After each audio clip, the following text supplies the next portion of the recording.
Son las 7:30 de la tarde, una hora menos en Canarias. Sean todos muy bienvenidos a la redacción abierta aquí en el Toro Televisión, donde ya estamos listos para informarles, opinarles, enmarcarles, situarles sobre las noticias que hay que conocer en el día de hoy, con dos principios, como yo les digo siempre, la valentía y el rigor, y con un tono general que tiene que ser el de el respeto por la libertad, y eso significa pues que las opiniones que van a escuchar aquí ustedes son libres, no están supeditadas a las órdenes que dé alguien que manda argumentarios para que digan lo que quiere el partido unos y otros.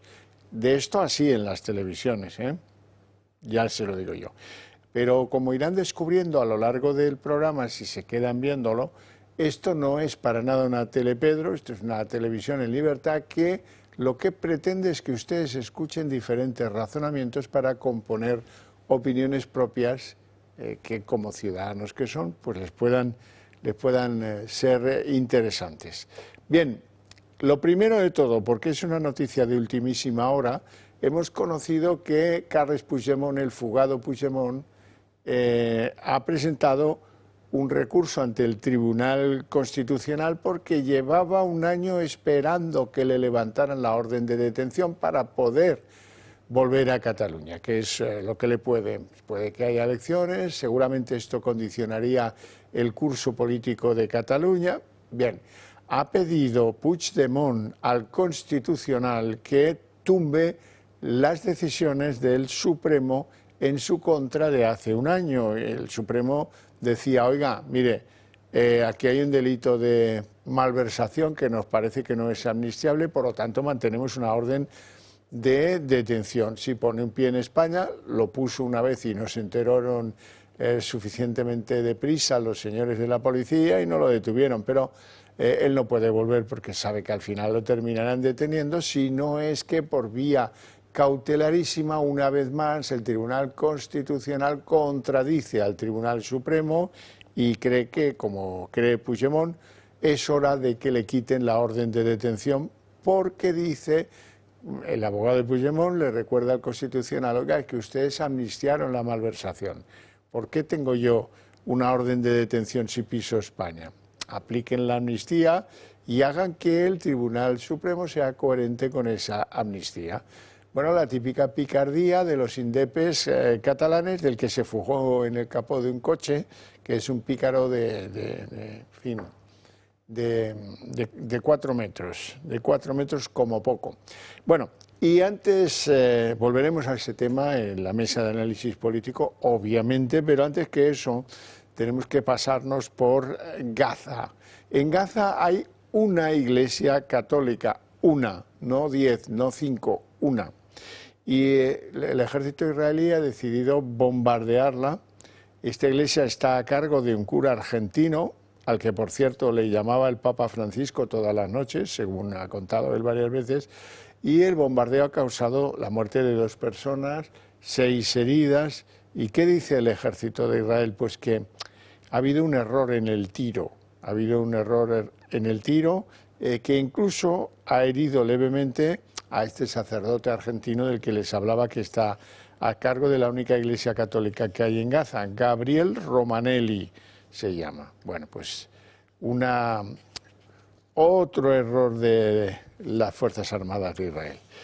Bien, yo no sé si ustedes están muy al día o poco, pero vamos a tener que ponernos todos al día a propósito de dónde están cada una de las piezas fundamentales del debate de las sociedades europeas con los inmigrantes ilegales. Por ejemplo, yo no sabía que España ha superado ya a Alemania en cuanto a solicitudes de asilo que tenemos pendientes de resolver. La mayor parte de los solicitantes de asilo en España son venezolanos, aunque hay de muchos otros países.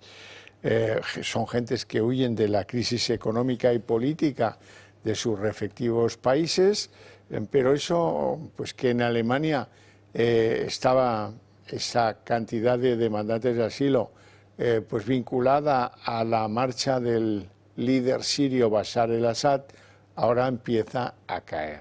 Y eso es lo que hace que en España sigue subiendo, en Alemania ha empezado a caer, con lo cual ya España ha dado el sorpaso y es el principal país con demandas de asilo pendientes de digerir. Y hay que hablar de Portugal, porque en Portugal volvemos a lo mismo, la inmigración legal o ilegal. Bueno, ¿cómo trata la sociedad portuguesa este asunto? Pues endureciendo las medidas que permitían el arraigo, la reagrupación familiar, estos criterios que permiten que un inmigrante pueda llamar a su familia del punto donde salió para que se le acompañen en la nueva vida en el país de origen. Esto es lo que han decidido en Portugal. Otro país ha sumado a endurecer su política migratoria al ver crecer los flujos de inmigración irregular en Europa. El Parlamento portugués ha aprobado nuevas medidas para hacer frente a la situación. Esto se ha producido gracias a los votos de los diputados que respaldan al primer ministro Luís Montenegro, junto a los representantes de Chega. Con la luz verde a las nuevas disposiciones, los visados para la búsqueda de empleo estarán reservados únicamente a inmigrantes altamente cualificados, mientras que las condiciones para el reagrupamiento familiar se endurecerán. Portugal ha ratificado la creación de una nueva unidad dentro de la Policía Nacional con la principal misión de luchar contra los inmigrantes ilegales y organizar la expulsión de los que se encuentren en situación irregular en el país. Los lusos, para completar el paquete de medidas, llevarán a cabo negociaciones parlamentarias para encontrar la legalidad sobre estrechar las condiciones de acceso a la nacionalidad portuguesa. Los brasileños, el mayor grupo de inmigrantes que tiene el país, no contarán con la ley que les permitía regularizar su situación tras su llegada. En el año 2024 contaban con más de 1,5 millones de extranjeros, el 15% de la población, una cifra 4 veces mayor a la que tenían en 2017. Portugal se suma a la lista de países que dan un giro a su política migratoria. En los últimos años, Suecia ha experimentado un cambio significativo. Han endurecido los requisitos para obtener asilo y reducido los permisos de residencia permanentes. Se han limitado las prestaciones sociales e implementado incentivos económicos para que los inmigrantes regresen a sus países de origen. Otro ejemplo es Dinamarca, que con la primera ministra socialdemócrata Mette Frederiksen tienen políticas más restrictivas. Ahora, con su llegada a la presidencia europea, afirman que la política migratoria está vinculada a la seguridad, por lo que hay que controlar los flujos. El viejo continente quiere dar un giro a la regulación migratoria. Algunos países toman cartas en el asunto y ven con preocupación lo que produce una inmigración ilegal masiva y una política de fronteras abiertas. Aún así, España actúa diferente. Bueno, y vamos a ver cómo el presidente americano Donald Trump firma una ley antifentanilo. Ya saben que el fentanilo es una droga que vuelve a la gente zombie y que ha causado miles de muertes en Estados Unidos. Tanto como que para Trump lo fundamental de los aranceles con Canadá o con México es que tomen medidas para que el fentanilo, que mayormente se produce en China, no entre a territorio americano. Hay que decir que la nueva ley antifentanilo tiene previstas penas muy endurecidas para los que vendan esa droga, de hasta 10 años de cárcel. Así se las gasta Trump con algo que considera que, en fin, la verdad es que si veis imágenes o vídeos o tenéis familia que pase por allí, hay ciudades donde el centro de la ciudad está completamente arruinado por las víctimas del fentanilo. Por ejemplo, San Francisco, no es la única, pero es una de las más sonoras. Bien, este señor Trump está muy enfadado porque su administración acusa a España de haber entregado por contrato a una compañía china, Huawei, la conservación de unos datos estratégicos que dejan a los aliados de España con el culo al aire. El responsable de esa entrega es el Ministerio del Interior, esto es Marlaska para entendernos. Y resulta que la Comisión de Inteligencia del Capitolio dice que es inimaginable que el Ministerio Español del Interior le dé a una empresa china vinculada al régimen comunista de ese país el almacenamiento de escuchas policiales y judiciales. Eso sin duda es una torpeza. A lo mejor tendrá algo que ver que la pareja, no sé si la señora es esposa o no, pero es la pareja del ministro de Asuntos Exteriores español, José Manuel Álvarez, fuera de la primera directiva de Huawei en España hasta hace bien poco tiempo. Digo yo que a lo mejor puede que tenga algo que ver, no lo sé, pero me extraña y desde luego pues no parece muy lógico que esto haya sido de este modo. Así es que tengo yo la sensación de que el enfado por parte de los norteamericanos es bastante comprensible. Bueno, vamos a hablar de inmigración sin control administrativo. Hay datos que nos permiten hablar de ello a fondo y quiero hacerlo con don Rubén Pulido, compañero, periodista, hombre especializado en la inmigración, que controla lo mismo pateras que decisiones que se toman en España y que vienen a perjudicar lo que es ya un panorama bastante sombrío, el de cómo controlamos la inmigración ilegal. Don Rubén Pulido, muchas gracias por atendernos, te deseo muy buenas tardes, ¿cómo estás? Un placer, buenas tardes, Xavier. Vamos a ver, lo primero, hay una orden de la Comisaría General de Extranjería que le dice a las jefaturas policiales de todo el país, les dice, oye, vamos a ver, cuidado con los marroquíes indocumentados, no podéis internarlos en los centros de acogida, los CIE famosos, porque pues, los vuelos de repatriación están siendo muy complicados. En pocas palabras, que Marruecos pone dificultades a admitir a sus nacionales. Es decir, un hecho sin precedentes, ¿no? Porque nunca se había dado tal tesitura.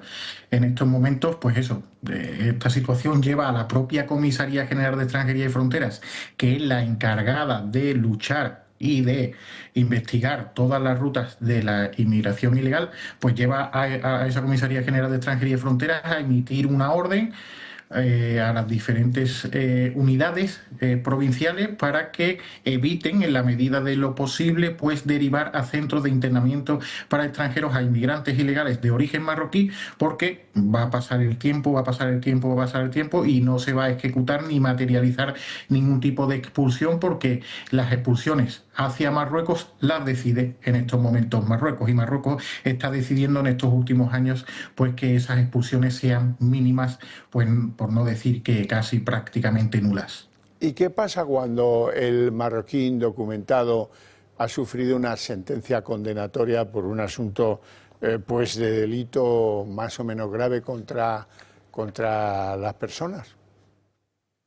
Pasa a disposición judicial y si el delito no es extremadamente grave, al día siguiente o en pocas horas es puesto en libertad con cargos. Es decir, al final se le pone de patitas en la calle para que pueda hacer otra vez lo mismo que ha hecho, o otro tipo pueda seguir acumulando una larga lista de antecedentes penales, pero no se hace prácticamente una expulsión, como recoge nuestro Código Penal y como recogen nuestras normas de extranjería como tal, no se produce del sujeto. Como mucho, cuando cometen delitos extremadamente graves, pasan a ser, se decreta sobre ellos no el ingreso en prisión, pero se quedan aquí en territorio español, y cuando ha pasado su pena, cuando ha cumplido su condena, pues pasa a ser liberado en territorio español. No se envía de vuelta a Marruecos, salvo que Marruecos lo quiera así, salvo que sea un activista rifeño que le conviene a Marruecos tener allí,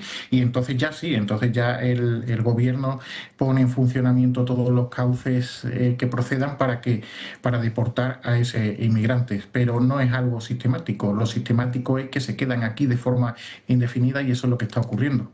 Vamos con dos temas de actualidad, don Rubén, que acreditan que estamos manejando muy mal, o que a alguien obliga a que nos digan cosas incoherentes que dan a pensar a la gente de buena fe que el tema de la inmigración ilegal está muy mal controlado en España. Primer asunto, Torre Pacheco, que supongo al día, ya sé que, vamos, que están más al día que yo, de lo que sucede allí. ¿Qué nos dicen del agresor? Que se llama Issam B, correcto, que es un ciudadano residente legalmente en España, luego alguien le ha dado papeles. Y eso contradice lo que también se nos dijo, que es que no sabemos dónde reside. Sabemos que no es residente en Torre Pacheco, pero no sabemos dónde reside. Hombre, qué fuerte, ¿no, señores de la Guardia Civil? Si alguien le ha dado papeles, es sobre la base de una residencia. Que díganme cuál es, que a lo mejor no se le encuentra allí, eso es otra cosa. Y luego, ¿cómo la Guardia Civil, en fin, supongo que por criterios políticos, ¿no?, nos dice a la opinión pública que el agresor de aquel señor de 68 años llamado Domingo es un tío, luego hemos sabido que reside o residió en Barcelona un tiempo, nos lo contó la delegada del gobierno días después de que la Guardia Civil nos dijera que no sabían dónde residía, pero lo que no ha cambiado en el relato es que es magrebí. Y ahora le pido a usted una cosa, ¿usted ha visto alguna vez un pasaporte que diga magrebí? ¿O conoce la bandera magrebí? ¿Por qué decimos tonterías? ¿Será argelino, marroquí, mauritano o tunecino? Me da igual, pero no vengan con estas milongas, por favor. Es que no hay que estigmatizar. Pero dígame una cosa, ¿qué importancia puede tener si ha cometido un acto tan grave, el que sea de un país o sea de otra? Pero no me engañe, no me diga que es magrebí, porque es como si a usted le detienen en Marruecos y dicen, no, es europeo. No, los documentos dicen lo que dicen y la obligación de las fuerzas de seguridad del Ministerio del Interior es no engañarnos con cosas premeditadas para que mire usted. ¿No te parece? Efectivamente, bueno, al final todo esto es fruto del cacao que ellos mismos tienen en la cabeza, que no saben cómo afrontar un asunto de estas características, que ya ha emergido, que ya ha salido a la luz pública y que ya no pueden ocultar con ningún tipo de estrategia. Entonces, ante una tesitura así, pues cometen este tipo de sinsentidos, ¿no? Ese cacao, insisto, que tienen en la cabeza, que no saben cómo llevar o cómo manejar este hecho sin señalar a la población que nos quieren señalar, pero que ya sabe la ciudadanía que ha sido el causante de este delito, y eso es lo que les ocurre. Pero bueno, que vamos a tener muchos hechos delictivos de aquí a unos años que van a ser cometidos por españoles, pero claro, españoles de qué nación, de qué origen. ¿Dónde han nacido esos españoles? ¿Han nacido en Marruecos? ¿Han nacido en Argelia? Y aquí se nos va a dificultar mucho la labor periodística, porque van a intentar por todos los medios que sea la nacionalidad española la que esté por encima de ese origen, y que no podamos seguir evidenciando que la inmigración ilegal sin control está causando, pues, en nuestras calles que haya crímenes con un origen muy claro, valga la redundancia, ¿no? Vamos con el segundo ejemplo, el último. A propósito del cacao, yo no sé si es víctima del cacao o esto es normal, pero el agresor marroquí, ahora sí sabemos la nacionalidad de esta muchacha de 19 años en Canarias, nos han contado que llegó hace un mes y medio en patera a las Islas Canarias, a Las Palmas en concreto, que tenía una orden de deportación que al parecer pues nadie ejecutó. Una orden que, por cierto, hubiera podido evitar si se hubieran hecho las cosas bien. Esta muchacha de 19 años no hubiera sido quemada viva, no tendría el 95% de su cuerpo quemado, no estaría en una UCI en estado crítico. En fin, todo esto es lo que tiene no hacer las cosas que uno, el que guarda el espacio territorial, tiene que hacer, ¿no? Exactamente, y si se hubiese acometido la orden de expulsión que tenía el yihadista que mató a un sacristán en Algeciras, pues no hubiese muerto ese sacristán y no hubiésemos tenido que lamentar un atentado yihadista. Pero sí, así está el sistema, si se le puede llamar sistema, porque está todo, a mí me parece que está completamente roto. Este sujeto había partido desde costas de Tantán. Hace nada había partido desde costas de Tantán y había llegado a la isla de Lanzarote, y bueno, luego había sido derivado a otra isla, y lo que está sucediendo con todos los inmigrantes ilegales que están llegando a las Islas Canarias. Pero no solo tenía una orden de expulsión en vigor y debería de haber sido devuelto a su origen, a Marruecos, sino que, según me comentan a mí fuentes policiales, estaba incluso preparando un viaje a la península, y esa orden de expulsión era la que estaba utilizando para identificarse y poder sacar un billete para viajar a territorio peninsular. Eso ya es rizar todo más aún, y lo que pone de manifiesto, pues eso, que somos un estado fallido en estos momentos en materia fronteriza, al menos, aunque también los hechos que suceden cada día pues nos ponen de manifiesto que también estamos fallando en muchos otros aspectos. Rubén Pulido, te agradezco mucho tu participación en el programa, tus opiniones son siempre muy bien recibidas aquí, te mando un fuerte abrazo y te deseo una feliz tarde. Un fuerte abrazo, Xavier. Buenas tardes. Gracias. Hasta pronto.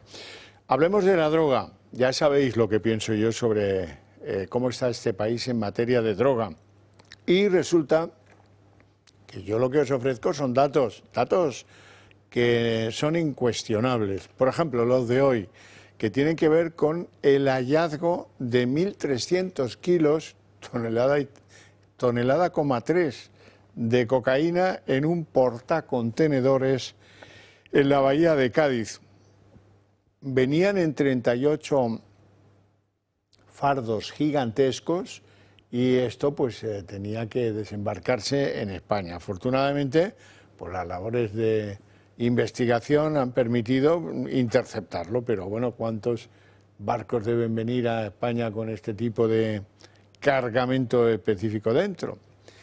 Bueno, y de la bahía de Cádiz y el cargamento en este barco que lleva contenedores, nos vamos a ir a Alicante, a Orihuela en concreto, que son estas imágenes las que lo acreditan.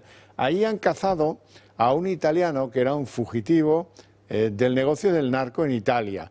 Allí le buscan por 4 diferentes delitos relacionados con la venta de drogas, la tenencia de drogas, todo el negocio de las drogas. El arrestado está considerado como el líder del clan Sorianella Camorra del barrio de Traiano, vinculado a la alianza Secondigliano, que son términos pues, que se me escapan absolutamente de las mafias de la droga. Tenía 4 delitos pendientes y unas peticiones de cárcel de 24 años en prisión. Ya estará camino o cerca de estar en camino a Italia, pero en cualquier caso la pregunta es ¿por qué decidió este narco tan importante, este capo, venirse a vivir a Orihuela? Pues porque en Orihuela es fácil pasar desapercibido, porque en Orihuela pues se vive muy bien y porque en Orihuela, desde Orihuela puede seguir dirigiendo el cotarro, que es seguramente lo que le movía a este tipo. Bueno, hasta aquí el desarrollo de los temas de la droga que quiero que se cambie en este país. Esto no puede ser el nido dorado de los narcos de la droga de medio mundo, ya está bien. Y hay que ponerse en serio a trabajar sobre esto, como hay que ponerse en serio a trabajar sobre el tema de la ocupación. Hoy hay un dato que me permite ofreceros una reflexión. Vamos a hablar de la Comunidad Valenciana. En la Comunidad Valenciana, del parque de la vivienda pública que depende de la Generalitat Valenciana, pues de cada 10 viviendas hay 2 que están ocupadas. Dice, oiga, vaya promedio. Dice, sí. Resulta que en total hay 15.000 viviendas en ese parque público que depende del Gobierno de Valencia y hay 1.800 viviendas públicas que están ocupadas. Es decir, parece que van a por ellas preferentemente, pues porque a lo mejor pues se defienden menos, seguramente pues el instrumento público no es tan eficaz como un pobre propietario al que le entran en casa y se va a defender y va a poner más pegas, o a lo mejor contrata desocupadores, en fin, se pone farruco, lo que sea. En cambio, la vivienda pública pues parece más indefensa y más fácil para los señores de la ocupación. Bueno, dicho queda, nos vamos a ir a publicidad. Antes que eso, permitidme que os recuerde la conveniencia mutua de que os hagáis miembros del Club de Amigos del Toro Televisión. ¿Por qué digo conveniencia mutua? Hombre, la nuestra es obvia, porque queremos que nos apoyéis. Pero, ¿y la vuestra? ¿Qué ganáis en esto? Mostrarnos cierto cariño, cierta simpatía, cierto apoyo, está muy bien, pero es que hay algo que se gana haciéndolo. Y es que si nos apoyáis, nosotros queremos ser la correa de transmisión que lleve las ideas que compartimos al conjunto de la sociedad española. Eso ahora está lejos de que sea posible porque hay muchos lugares donde solo se nos puede ver, solo se nos puede seguir, solo se nos puede oír por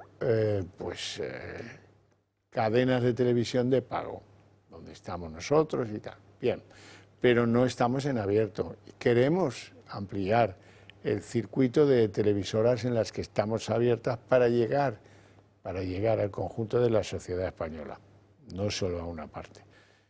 Así es que apóyennos si quieren que eso se produzca, porque nosotros nos comprometemos, tenemos la voluntad de ser esa correa de transmisión y lo haremos encantado.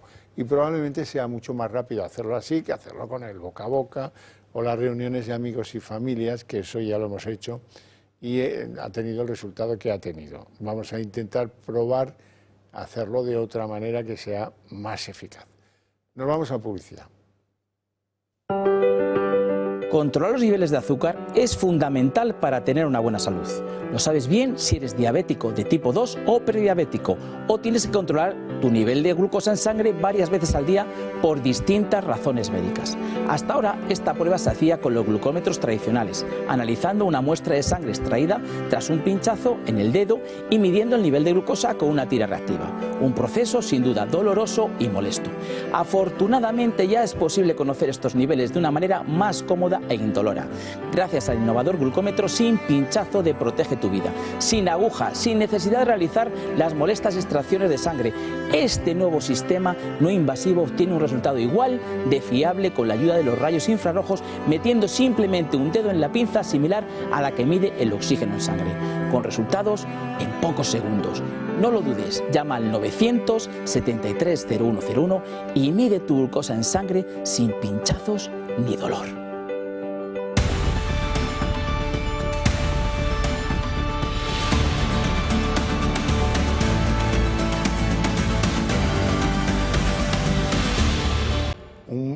Poquito antes de la hora, O sea, abrimos la mesa de análisis político ahora, son las 8. Pues mira, ahora, qué puntualidad, cómo me gusta. Doña Ana Cuartero, bienvenida, que hacía días que no la veía, por razones que no vamos a mencionar, que no tienen nada que ver ni con su pues, aportación tradicional al programa, ni con mi deseo de verla por aquí. Doña Ana Cuartero es diputada de Vox en la Asamblea de Madrid. Pues sí, aquí estoy, la verdad, después de una semana os he echado mucho de menos también a los espectadores, pero te sigo diciendo que el otro día estaba en las fiestas de Chamberí, en las fiestas del Carmen que se celebran en Chamberí, y de nuevo, pues muchos de los simpatizantes, de los afiliados, vinieron a decirme lo que disfrutan en las tertulias, en tus programas, y lo que les gusta, pues que intentemos hacerles más digerible, si cabe, la información de cada día, la información política y del Estado. Así que encantada de volver. Don Alberto Serrano, abogado especialista en asuntos del derecho, de las administraciones públicas. Sí. Es político, escritor. Xavier, y en el idéntico términos que decía doña Ana, a mí últimamente me paran por la calle y me felicitan por el programa, por las tertulias. Cuando era político me increpaban. Oiga usted, ¿qué pasa con no sé qué, no sé cuánto? Y ahora se todo fenomenal. Oye, esto es de maravilla, esta profesión, ¿eh? Fíjate, hombre, fíjate qué bien. Así es. Bueno, hoy vamos a empezar, y así lo liquidamos, con el último de los insultos que ha perpetrado el vago este de Carles Puigdemont, el fugado de Waterloo, porque ha mandado un recurso al Tribunal Constitucional porque dice que, oye, esto del Constitucional ya llevo un año esperando que el Supremo levante la orden de detención que pesa contra mí, pero vamos a ver, ¿estoy amnistiado de la malversación? Pues impónganle ustedes al Tribunal Supremo la obligación de que levante la orden de detención, porque, a ver, ha pasado un año, ya está bien. Y utiliza un concepto que ahora nos explicará don Alberto, seguro que muy bien, que es la vía cautelarísima. Es decir, mientras decido, suspendan ustedes la voluntad de detenerme o la orden de detenerme que tiene fijada el Tribunal Supremo. Esto ya es el colmo. Sí, es una tomadura de pelo. La vía cautelarísima significa pues que con carácter previo y sin oír a las partes, todos estos que le están acusando de todo, pues que el tribunal resuelva y paralice esa orden y pueda entrar, como le gustaría, con la alfombra roja en su pueblo Amer y en toda la comarca de la Selva, donde él le gusta tanto estar y no puede estar por razones obvias. Este señor, Xavier, hágame caso, está nervioso por lo que se está montando en la TJUE, Tribunal de Justicia de la Unión Europea. Informó el otro día la comisión, y la comisión, por mi experiencia, que he estado alguna vez, he tenido el honor de estar alguna vez allí defendiendo a nuestro país, pues no tiene tanta importancia en el aspecto jurídico, pero sí en el aspecto fáctico-político. Y ahí dijo claramente que esta amnistía no obedecía a ningún interés de carácter general, sino un interés particular de un determinado señor. y esto tiene una importancia tremenda. A partir de aquí vendrán más informes de las partes. Por cierto, Xavier, lamentable el papel de la abogacía del Estado. Hombre, que algún día tendremos que hablar. Con los denunciados. Exactamente, defendiendo a Puigdemont y compañía. Y bueno, pues supongo que la sentencia ya para septiembre, me imagino, pero bueno, vamos a ver. Nadie espere que vaya a tumbar toda la ley. Eso lo digo porque el TJUE nunca tumba toda una ley de raíz. Lo que hace es aspectos concretos de esa ley. Y esos aspectos concretos ya le digo que va a hacer mucha pupita a Puigdemont, por eso quiere acelerar la entrada ahora. Y ir a política de hechos consumados. Entendido. Es que estoy totalmente de acuerdo contigo, pero es que además la única patria que reconoce la justicia, el Tribunal de Justicia de la Unión Europea y la Unión Europea, su única patria es el dinero. Entonces, como dices tú, una ley completa no la va a tirar, pero sí todo aquello que ponga en juego su dinero. Y Puigdemont lo que no se da cuenta es que ha cometido un error, y es malversación de caudales públicos. En la medida que eso pueda afectar al dinero, que es lo único, la Unión Europea no reconoce ni criterios morales, ni criterios de patria, ni de nación, ni de soberanía, no, solo reconoce el dinero. Es lo único que le importa. Y cometieron el error de cometer también delitos económicos, con lo cual, lo siento, pero el futuro que tienen, desgraciadamente, ojalá nosotros tuviéramos una Unión Europea que respetase las soberanías, que respetase los ordenamientos jurídicos, que respetase una moral, ¿no? Una moral social basada en los principios de Occidente. Pero, desgraciadamente, solo reconoce el dinero y ahí es donde se ha topado con un escollo muy importante Puigdemont. Yo creo que tienen poco interés en averiguar si utilizaron dineros europeos para el procés o no. Me da la sensación de que esto se les escapa un poco. Lo entiendo porque no es fácil, ¿eh? No es fácil. Ahora, ganas de darle a la ley un cachetazo global, sí las hay, porque ¿a qué viene que digan, oiga, que las autoamnistías están prohibidas por el bagaje doctrinal de la Unión Europea? Porque entonces no hablemos más. Digan ustedes eso, que nos va a servir suficientemente a todos, ¿no? Pero bueno, ya veremos. Como dices tú, en septiembre yo, por ser europeo, ya le dejo hasta diciembre, le amplío el plazo, pero porque van muy lentos en todo. Vamos con un tema que a mí me tiene particularmente cabreado en el día de hoy, lo digo con toda humildad y con toda mi capacidad de comunicación. Me gustaría trasladarles a ustedes la exigencia en esta materia. Hay una relación que no funciona en España, que es la relación de la ley y de las fuerzas de seguridad con los inmigrantes ilegales. No funciona, no funciona. Y cuando nos dan la oportunidad de meternos en algunos casos, lo averiguamos fácilmente. Por ejemplo, el asunto Torre Pacheco, que como sabéis se origina porque le dan una paliza descomunal a un señor, a un vecino de 68 años que se llama Domingo. Bueno, primero cazan a los dos agresores menores, pero agresores, que entran por una puerta del juzgado y salen por la otra, con cargos, pero en libertad. El otro costó más detenerle, le detienen en Rentería, o sea que ha hecho un viaje largo, desde Torre Pacheco a Rentería, 5 días después de la agresión. Hombre, yo ya tenía mis dudas de que lo fueran a cazar. Le cazó la chancha. Muy bien, perfecto, cada uno lo suyo. Yo soy serio en esa materia. Bueno, y cuando le detienen, ¿qué nos dicen? Uno, es magrebí, váyase usted a hacer puñetas. Eso no es un país que yo conozca. Será de Marruecos, o de Argelia, o de Túnez, o de Mauritania. Pero a mí la Guardia Civil no me puede decir que un ciudadano es magrebí. O me enseña la bandera del magrebís, o me enseña el pasaporte magrebita. Pero ya vale de chulearnos, ¿eh? Segundo tema. Hombre, resulta que tiene papeles. No es ilegal, pero no sabemos dónde reside. ¿Cómo? ¿Que dice usted que le han dado papeles y no sabe dónde reside? Eso no pasa conmigo cuando me hago el DNI o el pasaporte. ¿Me está contando? De nuevo, ¿me quiere mear en el pecho? Ya está bien, hombre. La delegada del gobierno sale 6 días después y dice, bueno, parece que residía en Barcelona. Estupendo.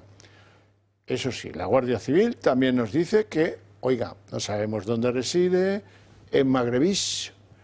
pero tiene antecedentes por hurto y por robo con fuerza.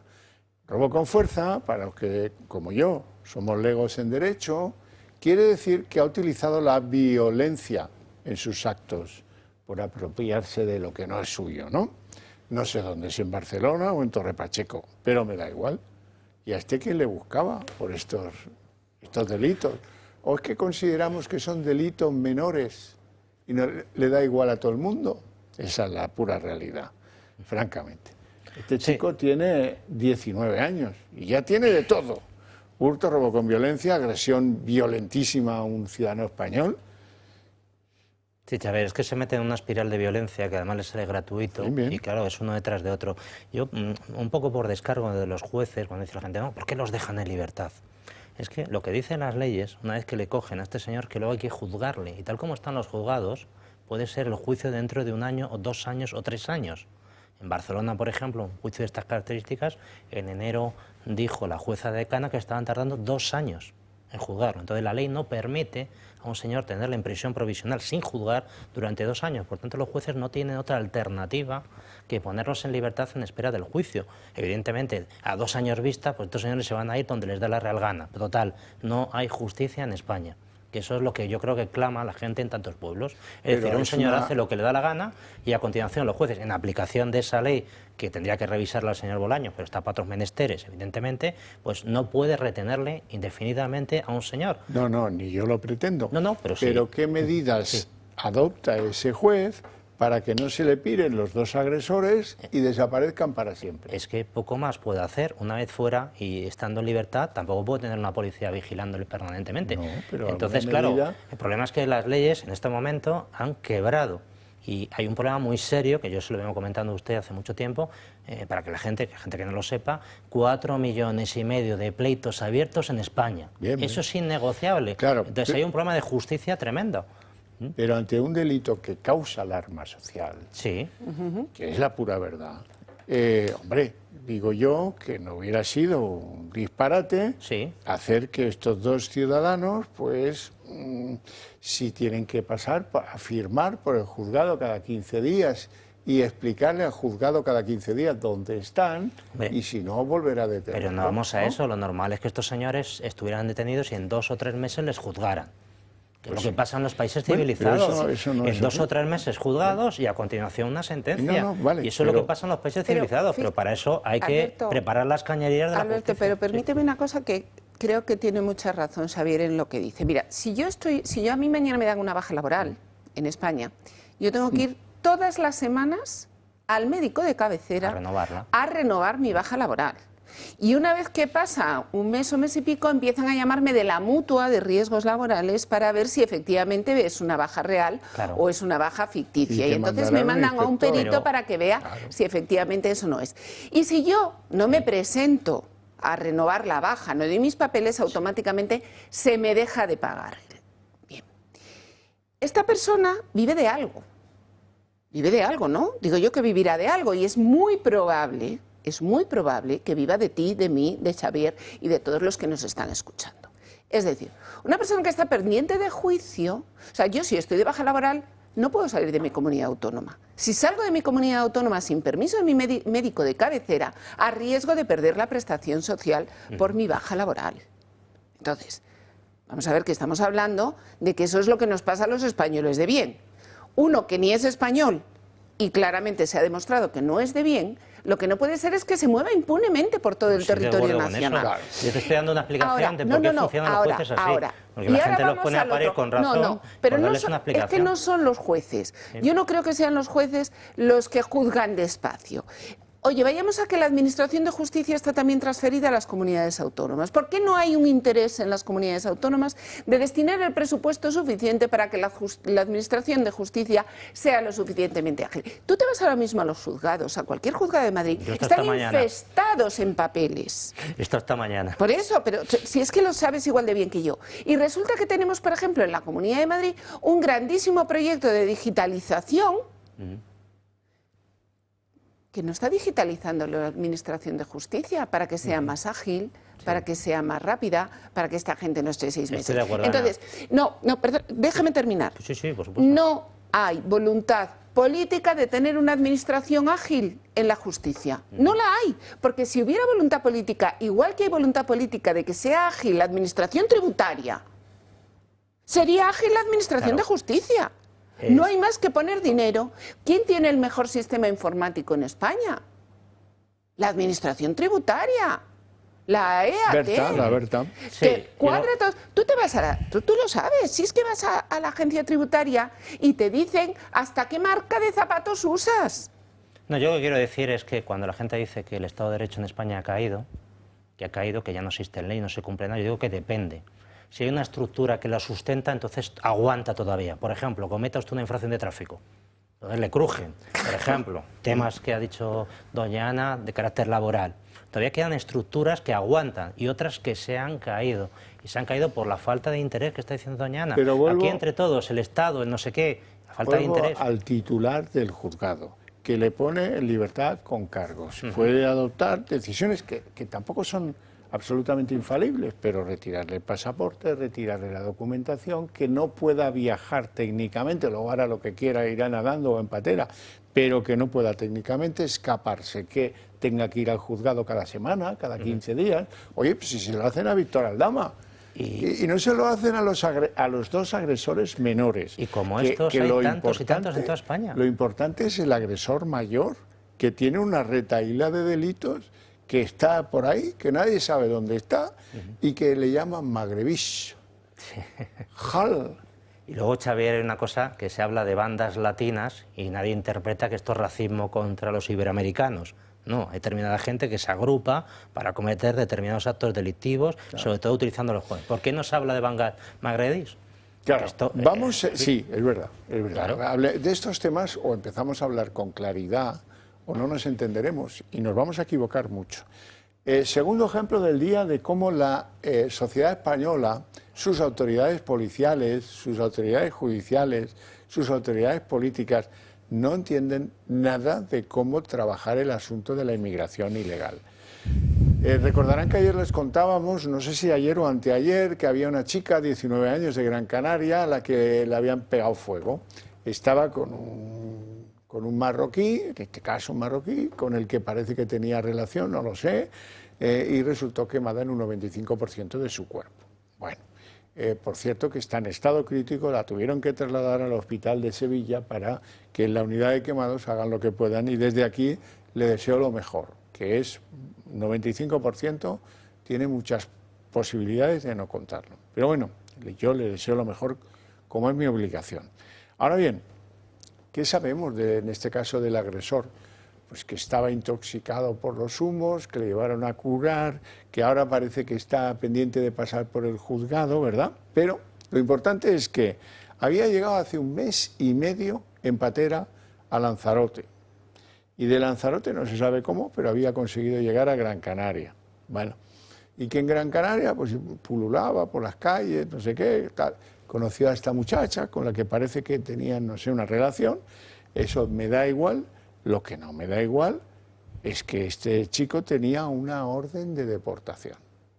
Y si tenía una orden de deportación y se hubiera cumplido, esta muchacha no tendría quemaduras en el 95% de su cuerpo. Y eso no me lo puede rebatir nadie. Luego vendrán los argumentos menores. Sí, pero es que Marruecos ahora le ha dado un siroco al rey o al otro y no acepta que le devuelvan y no sé qué, tal. No, oye, deportar es deportar.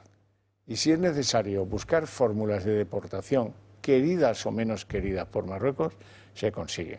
Cuando hay una orden de deportación de un ciudadano que me dicen, no lo tengo claro, porque unos me dicen que le habían pillado ya con alguna actividad delictiva y otros me dicen que no, que era por ser mayor de edad y pues estar ilegalmente en España. En cualquier caso, oye, ¿qué pasa? Que no, esto vamos a dejar que continúe de esta forma. ¿No os dais cuenta cómo dejáis el panorama?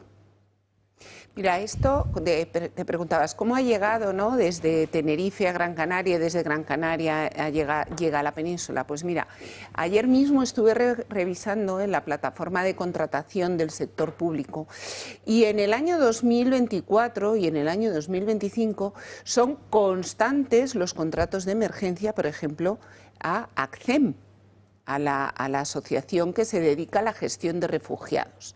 Entonces me he ido a ver las cuentas anuales de ACCEM.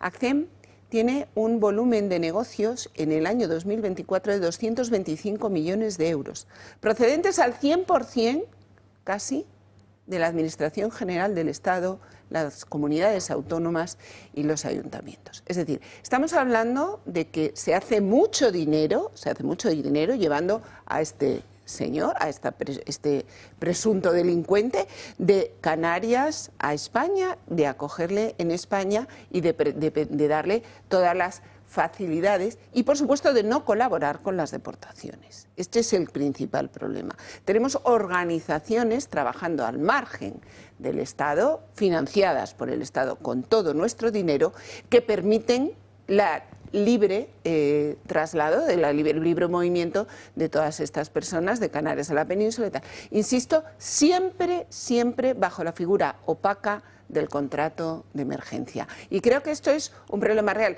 Yo creo que no se puede defender que hay una emergencia sostenida a lo largo de más de un año en la que se están haciendo estos contratos y son un claro síntoma de una opacidad que no hay, como digo, voluntad política de aclarar. Vamos a ver ahora los datos que conocemos hoy de el que quemó a la chica esta en vida.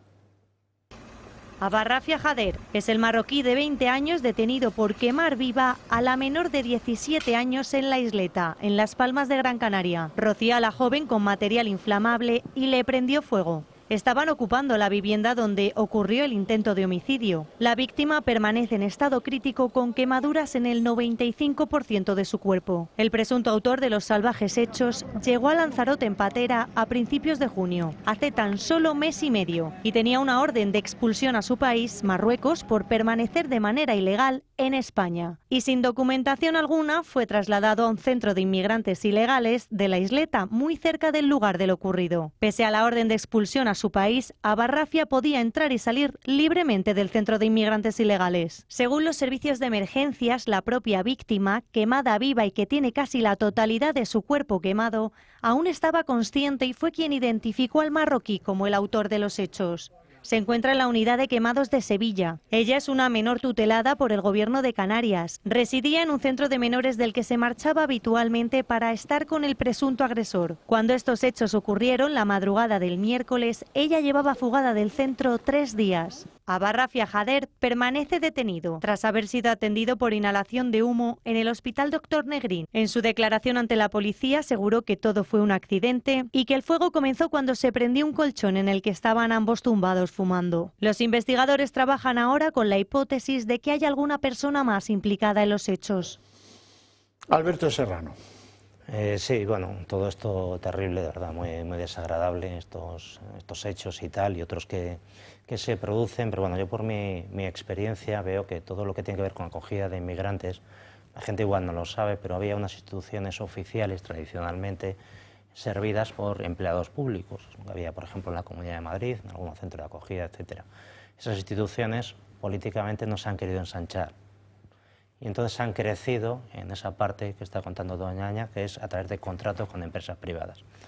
La izquierda, que siempre está hablando de la externalización de los servicios públicos, en este punto es salvaje la externalización de los servicios públicos que han hecho. Y además con esa figura de los contratos de emergencia, que figura, dice doña Ana, que significa literalmente adjudicar al contrato a quien me da la real gana. No tengo que dar ningún tipo de explicación, es decir, en una situación catastrófica de calamidad e incluso de manera verbal puedo contratar a CEN o a quien me dé la real gana, cuando evidentemente se supone que esta situación de crisis migratoria, de presión migratoria, pues es previsible, se puede planificar con tiempo y dar entrada a otro tipo de entidades que eventualmente podrían realizar la labor.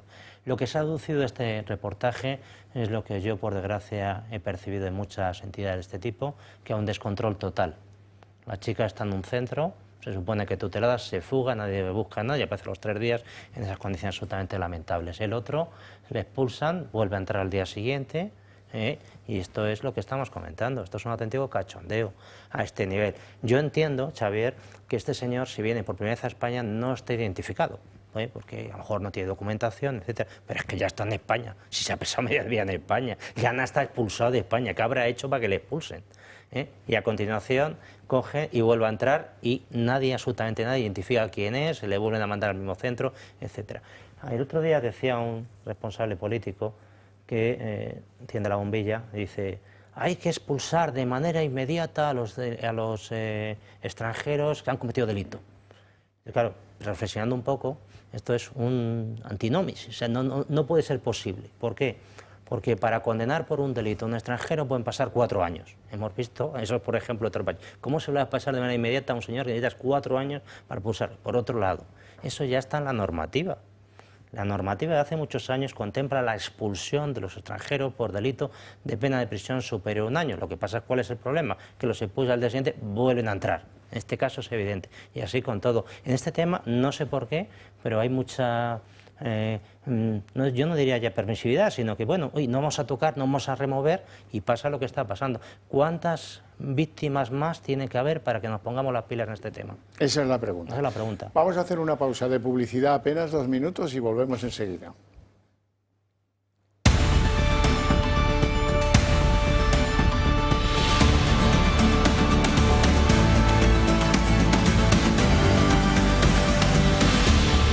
¿Cómo se las gastan con esto de los inmigrantes ilegales, sean mayores o sean menores o sean no definibles? Lo de los menas para mí es no definible, porque hay de todo.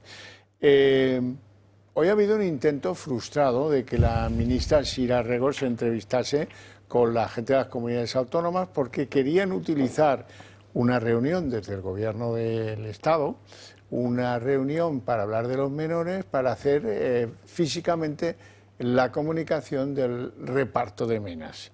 Las comunidades del PP han decidido plantar a la ministra y la ministra al final ha dicho: me da igual, porque a finales de agosto los voy a repartir con su aquiescencia o sin ella.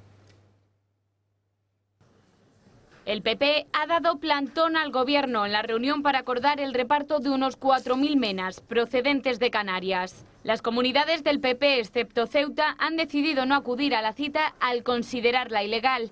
Critican que el reparto que el Gobierno quiere imponer vulnera el principio de igualdad territorial, ya que favorece a Cataluña y al País Vasco, mientras que Madrid, Andalucía o Valencia deberán acoger a cientos de inmigrantes. Pese al desacuerdo, el Gobierno no ve fallas en su plan y tilda de falta de respeto el plantón de los populares.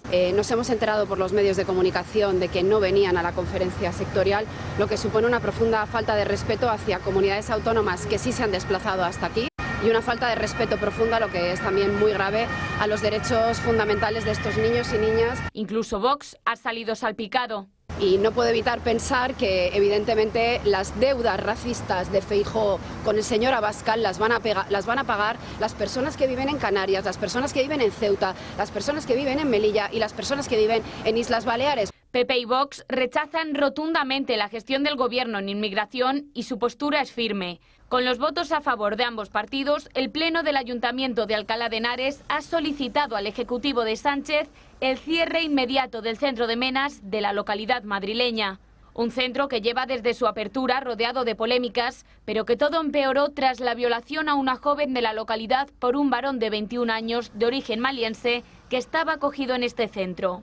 Pero mi postura sobre el CAED ya lo saben ustedes. Todo lo que sea que ocurra en mi ciudad, mi obligación es darlo a conocer y, por supuesto, en este caso, llevo pidiendo el cierre desde su apertura. Pozuelo es otra de las localidades madrileñas que se oponen rotundamente al reparto del Gobierno.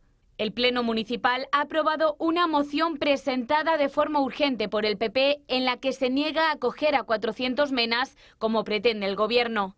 La oposición está en pie de guerra contra el Gobierno y tacha de chapuza su gestión migratoria. Ana Cuartero. Bueno, pues efectivamente ya se ve que Vox está liderando la oposición real al Gobierno de Sánchez, ¿no? Porque el Partido Popular, a pesar de que ahora dice que se levanta de la mesa de esa conferencia sectorial, pues nos tiene acostumbrados a levantarse de algunas mesas, y lo hemos comentado antes con la ley de amnistía, poner un conflicto institucional para que le duren 48 horas. No sé si esto, porque cuando oyes dicen, no, es que no van a la conferencia sectorial porque es ilegal la convocatoria. No, perdona, lo que no hay que ir a la conferencia sectorial es porque se permita la entrada de 400 o 500 o 1000 o 2000 menores inmigrantes ilegales si se los vaya a repartir en vez de repatriarlos con sus padres en un caso o en vez de deportarlos a su país de origen en el caso que sean mayores de edad. Ese es el motivo por el que no hay que ir a la conferencia sectorial, no porque la convocatoria sea más o menos regular, porque esas son las artimañas del PP. ¿Qué me están diciendo? Que si la convocatoria hubiera sido regular y se hubiera distribuido con el tiempo necesario, se habían sentado todos. Hombre, por favor, yo creo que las cosas... Mira, si te vas a Pozuelo, esos 400 menores que quieren meter, están al lado de un colegio de niños desde preescolar hasta segundo de bachillerato. De verdad queremos que... Mira, estuve el otro día en el centro de Hortaleza. Allí no se ven niños pequeños, allí se ven soldados, hombres hechos y derechos, perfectamente musculados, dispuestos a pelearse, que nos agredieron a nosotras, que nos tiraron bolsas de basura, que vinieron a increparnos. Esta es la realidad que se vive en la puerta de un centro de acogida. Con lo cual, no solo se puede decir, oye, es que la convocatoria no es adecuada, no, es que hay que oponerse frontalmente y a ver si al Partido Popular de una vez le dura la oposición al reparto de menas del gobierno. Pero quiero comentaros un detalle, porque es que además hay una cosa que antes ha hablado Alberto, de esta externalización de los servicios del acogimiento residencial de menas. Mira, ahora mismo hemos interpuesto por parte de Vox, de nuestro grupo parlamentario, el primer recurso en materia contractual al del Tribunal de Recursos Contractuales de Madrid, porque ya no se contentan solo con adjudicarles el primer contrato por la vía de emergencia, como ya hemos comentado, sino que es que además, después de haber adjudicado ese contrato por la vía de emergencia, hacen un acuerdo marco y dicen: se tendrán prioridad para adjudicarles los contratos basados en ese acuerdo marco a aquellos que ya estén prestando el servicio, para que los chicos sigan con una continuidad en su proyecto de educación. Punto número 1. La media en la que estos chicos están en los centros es de 2 meses, porque se escapan. Cada plaza anualmente tiene una rotación de 6 menores. ¿Y por qué digo esto? Porque si han llegado 1.500 menores en un año y hay 280 plazas, pues yo creo que más o menos la cuenta te sale que 6 menores han ocupado cada plaza, con lo cual su tiempo de estancia es de 2 meses. Y aquí voy al último detalle. Esa chica que se había ausentado de un centro de menores, en Gran Canaria, se ausenta de un centro de menores y en el pliego de prescripciones técnicas que rige estas contrataciones, cuando lo vemos, porque no se han hecho a dedos, ¿qué dice? Que no se supone que la plaza esté vacía hasta que no se hayan pasado 14 días o 28 días, en unos casos o en otros, dependiendo de cuándo se haya hecho el contrato, en los que haya una ausencia. Eso quiere decir que a las empresas les interesa mucho más no avisar de que, oye, esta chica no está. Por lo tanto, el juez no sabe que ese chico no está y se está incumpliendo el deber de tutela sobre estos menores. En unos casos delinque y en otros las queman vivas. Sí, tengo que decir pues que yo colaboro mucho con su día con el Servicio Regional de Bienestar Social y también he sido concejal en Hortaleza y he estado muchas veces en el Centro de Menores de Hortaleza. Ese es uno de los centros de menores, de primera acogida, que se presta por empleados públicos de toda la vida. Son 2 realmente, el de arriba que es hasta 12 años y el de abajo, no estuviste vosotras, a partir de teóricamente 12 años. Y al margen de los problemas que evidentemente se generan cada X tiempo, quiero destacar la gran labor que realiza la gente y su directora prácticamente todos los días, que se dejan el alma por tratar de, con los medios que tienen, de sacar adelante ese papelón que tienen, que en parte lo pueden gestionar ellos, pero salen del centro y a partir de aquí quedan perdidos y quedan por ahí sueltos, porque están en régimen de libertad, no han cometido ningún delito, pueden salir. Pero quiero decir, Chávez, si me permites, es que esa labor que se ve haciendo por estos profesionales de hace muchos años, nada tiene que ver con lo que acaba de montar el Ministerio del año 2023 en Alcalá de otros sitios. Y eso, por lo que a mí me llega, es una auténtica vergüenza. Un hacinamiento, unas condiciones pésimas, y estos señores que presumen de no sé qué, pues están montando unos centros que son, como le diría, como si fuera un centro de distrayamiento, de delincuencia, de lo que se vive allí y de lo que están llevando a cabo. Y me parece a mí que si una persona de esta naturaleza, de un centro de estos, hiciera una violación o lo que sea, la que se armaría. Sin embargo, como se ha cometido teóricamente tutelado por el Ministerio, aquí no pasa absolutamente nada. Y no hay ningún responsable político que dé la cara. Bueno, damos aquí un punto y aparte porque hay temas políticos que hay que atender. Sí, hombre, claro que sí. Seguro que se acuerdan de cuando Pedro Sánchez lo hizo 2 veces. Le decía amenazador al Partido Popular: os vais a enterar después de las vacaciones. Van a salir casos de corrupción así contra vosotros. Seguro que sí, ¿verdad? Bueno, pues ya llevamos el del pareja de Ayuso, que ayer la Fiscalía, sin que se lo pidiera el juez, adelantó que ellos van a pedir 3 años y 9 meses de cárcel contra González Amador. Y hoy ha sido, ¡pum!, un caso, el de Montoro, Cristóbal Montoro. Sé que hay mucha gente en este país que le tiene muchas ganas a Cristóbal Montoro y a sus empresitas, como este equipo económico que jugaba a hacer de lobby al servicio de otros y que aprovechaba pues esto de los lobbies, sus contratos, contactos en la administración, como ahora hace en acento José Blanco. Muy parecido a eso. Pero, claro, Montoro dice que nada, que no hay pruebas contra él. Se ha dado de baja del PP, lo cual es marramiao, porque bien que fue al último congreso. Y, desde luego, pues el caso es raro. También hay que admitir eso, porque parte de una denuncia anónima. Lleva 8 años bajo secreto de actuaciones. Y de repente, ¡pum!, aflora cuando más le conviene a Pedro Sánchez. Lógicamente, ya se pueden imaginar que todos los socialistas habidos y por haber tocan la pandereta y la zambomba contentísimos porque hay un caso que afecta a uno que fue ministro del PP, y nada menos que con Aznar y con Rajoy. Sánchez amenazó. Y si me permiten un consejo, que tanto el señor Feijóo como el señor Abascal presenten esa moción de censura cuanto antes. Y puso fecha. Porque después del verano, pues a lo mejor empiezan a sucederse las resoluciones de muchas de las causas que tienen al Partido Popular pendientes. El pronóstico del presidente se adelanta y podríamos hablar de una ofensiva tan planificada como oportuna. La Fiscalía ha pedido 3 años, 9 meses y 1 día de cárcel para Alberto González Amador, pareja de la presidenta de la Comunidad de Madrid, Isabel Díaz Ayuso. El Ministerio Público le atribuye 2 delitos fiscales y otro de falsedad documental entre 2020 y 2021. Llama la atención la rapidez con la que ha avanzado el caso. En un sistema donde los casos por este tipo de delitos suelen durar años, la Fiscalía pide la condena de González Amador solo mes y medio después de abrir el procedimiento abreviado. La velocidad del caso deja al descubierto que cuando hay interés, la justicia puede moverse muy deprisa e incluso coincidir en el tiempo con otra imputación de interés para el Gobierno de España, como la del exministro de Hacienda del Partido Popular, Cristóbal Montoro, por presuntamente favorecer a compañías de gases industriales y medicinales. El juez al frente ha decidido levantar el secreto de sumario del caso, que se inició hace 7 años. Ahora, ¿dónde están las elecciones del Partido Popular cuando conocemos otro caso más gravísimo de los gobiernos del PP? ¿Confío en la justicia? La causa afecta a toda la cúpula del Ministerio de Hacienda durante el gobierno de Rajoy, con un total de 28 personas y 7 entidades implicadas. Tras su imputación, el exministro de Hacienda se ha dado de baja de militancia del Partido Popular. Y dice que va a emprender acciones legales contra los que están acusándole de cosas que según él son inciertas.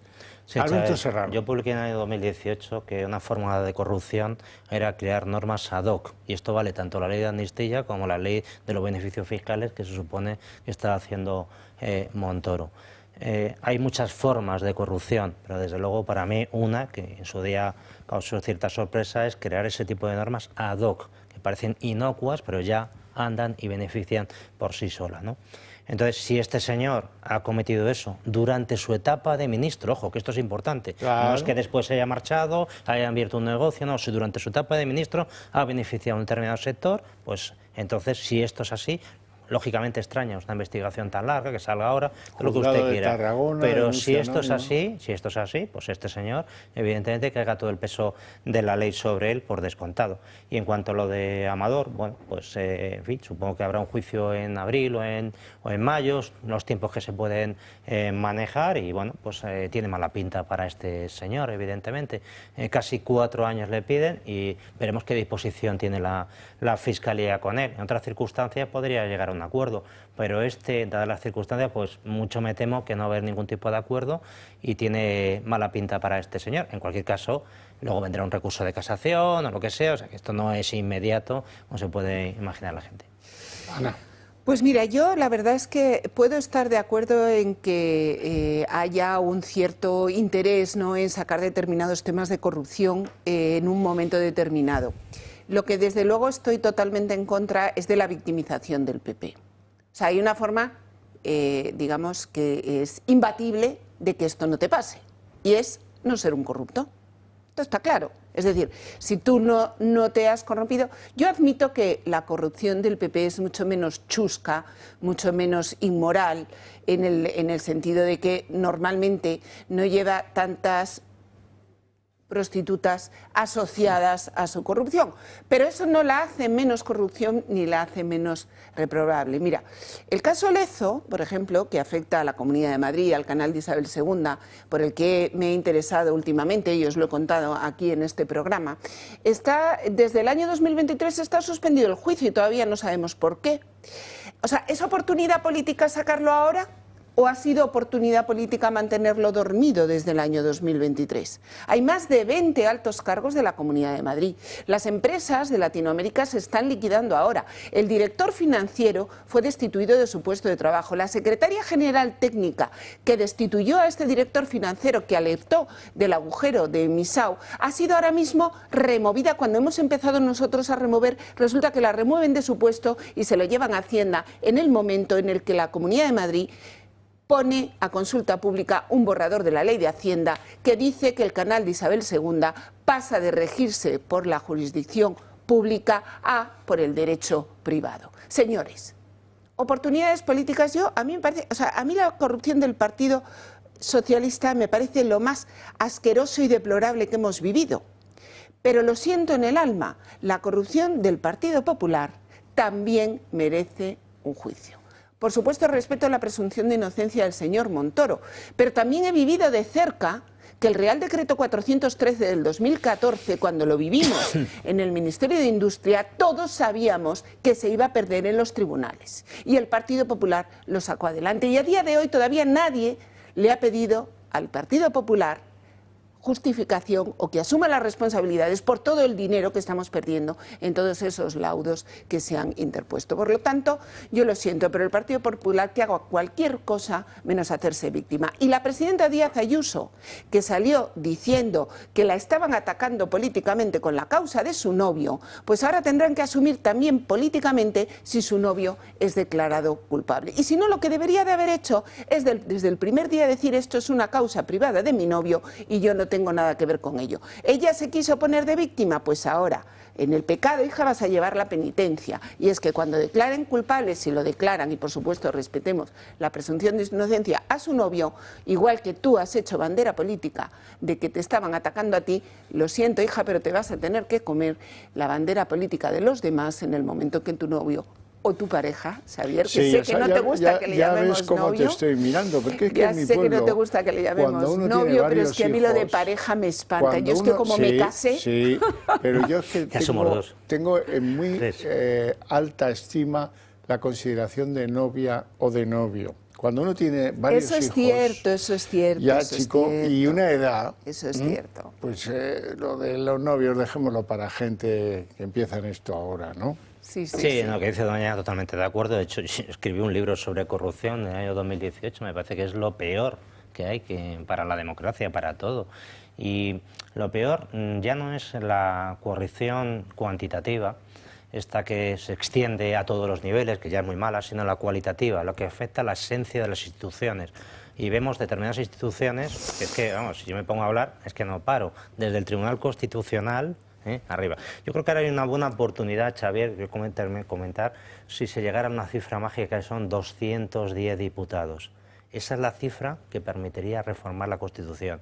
¿Qué le parece a usted como primera propuesta cargarse al Tribunal Constitucional? ¿No lo ve usted? Me parecería estupendo. De coña. Yo voto mañana que sí a todo eso. Ojalá se llegue a 210. Pero fíjese usted lo que ha pasado en este país con el cambio de la ley electoral. Bueno, que todo el mundo coincide en que es un desastre, que pondera mal, pero cuando llegan al poder se les olvida la cuita y no tocarla, que nos va la vida no tocarla. Serían 210 y yo lo remataba con un referéndum preguntando a todos los españoles: ¿quieren ustedes mantener el Tribunal Constitucional con don Cándido ahí metido o nos lo cargamos? ¿Qué le parece? Es que lo ganábamos, fijo. Yo creo que no solo habría que cargarse a don Cándido y derruir, demoler el edificio, sino luego echar cal, mucha cal, para que los virus que se han producido ahí no nos contagien. Por cierto, me ha gustado mucho una cosa que han hecho en Vox, que le voy a enseñar. Es una broma con muy mala leche, sobre Feijóo. Van a ver una imagen que está en las cuentas de las redes sociales de Vox, que dice: Feijóo, beneficiario a título lucrativo de la prostitución política de Antena 3.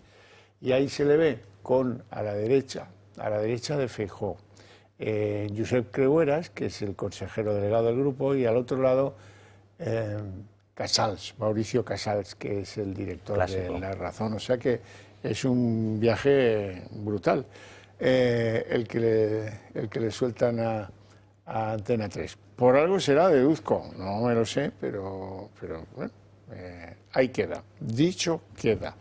Y luego me ha parecido interesantísimo, antes hablaba aquí alguien, usted, doña Ana Cuartero, hablaba de que hay gente que cae del cargo pero te lo esconden para que no te enteres, no te des cuenta. Eso le ha pasado al segundo de Adif, de la Pardo de Vera, segundo, que se llama Juan Pablo Villanueva, que le han destituido de Adif sin explicar por qué. Eso que era pues, el número 2 de Adif, pero no cuentan nada sobre ese particular. La que sí cuenta, y la verdad es que es la segunda vez que lo hace, lo hizo en el Senado antes y ahora lo ha hecho en un juzgado, y no ha cambiado ni una coma de su declaración, lo cual la honra. Se llama... No me acuerdo cómo se llama esta señora, pero en cualquier caso, Barbancho de apellido, eso sí. Virginia de nombre, me dicen, me soplan. Bueno, era la jefa de Jessica Rodríguez, la amante en Traxatec, que es una compañía pública que depende del Ministerio de Agricultura. Bueno, oye, pues está ahí, señora, y ella ha contado. Mira, ella no fichaba nunca. No había manera, claro, yo tenía un problema porque ni fichaba ni cumplía con lo estrictamente regulado para los trabajadores contratados o públicos de Traxatec. Ella iba por libre y dice que, hombre, pues que le dijeron: oye, no te metas con ella. Y sobre todo, si ves que alguien se mete con ella, apártalo, mándalo a Soria, por ejemplo. Fuera, lejos. O sea que este es el clima, el ambiente en el que se desarrollaba la actividad profesional pagada por todos los españoles de una de las novias de Ábalos, Jessica Rodríguez. Continúa en la Audiencia Nacional la investigación sobre la supuesta contratación irregular de Jessica Rodríguez en 2 empresas públicas. La última persona en declarar ante el juez ha sido Virginia Barbancho, la que fuera jefa de Jessica en Traxatec. Barbancho ha asegurado que la joven no fichaba y que tampoco rellenaba su parte horario, algo que trasladó a sus superiores. Pero desde la presidencia de Adif, entonces en manos de Isabel Pardo de Vera, le pidieron que hiciera la vista gorda y que trasladara al resto de empleados que dejaran de acosarla. También ha asegurado que el currículum de Jessica se lo dio a Ignacio Zaldívar, subdirector de gestión administrativa de Adif, y que este puntualizó que era sobrina del ministro, algo que Barbancho anotó porque, según ella, le parecía relevante. Barbancho también ha dicho que no conoce a Koldo García y ha negado que su hermano Joseba trabajase en Traxatec, algo que no concuerda con uno de los informes de la UCO, que señala que Joseba se encargó cada mes de rellenar los partes de trabajo de Jessica. Esta es la segunda vez que Barbancho declara por este caso. Ya lo hizo el pasado mes de mayo en la Comisión de Investigación del Senado y allí aseguró lo mismo que ahora ha asegurado ante el juez. Que yo hice lo que pude, ¿eh? Yo detecto una irregularidad, empiezo a ver que la trabajadora no ficha, empiezo a ver que se me escaquea y que no tengo control sobre ella, y se lo digo a mi gerente y no hace nada. Para colmo, el cliente lo que hace es decirme que la deje en paz. Me mandaron callar, hice las maletas y me fui. Jessica Rodríguez fue durante años la pareja del exministro José Luis Ábalos y como consecuencia enchufada en varias empresas públicas. Una de ellas Ineco y otra Traxatec. La joven está siendo una de las investigadas por el caso Koldo y en su declaración en el Supremo afirmó que cobró de ambas empresas públicas, pero que nunca fue a trabajar. Señora Cuartero. Bueno, yo es que me identifico mucho porque, claro, como yo he trabajado en una empresa pública, sé lo que es cerrar los partes de tiempo, los RPs, cada final de mes y cuando, como todo el mundo tiene que imputar unas determinadas horas, el control horario ese del que habla, que es la imposición que hizo Yolanda Díaz en el año 2018, que nos han tenido fritos a todos, que yo decía, va a haber hasta accidentes laborales de la gente porque va a correr por la M40 porque no llega al tiempo del control horario.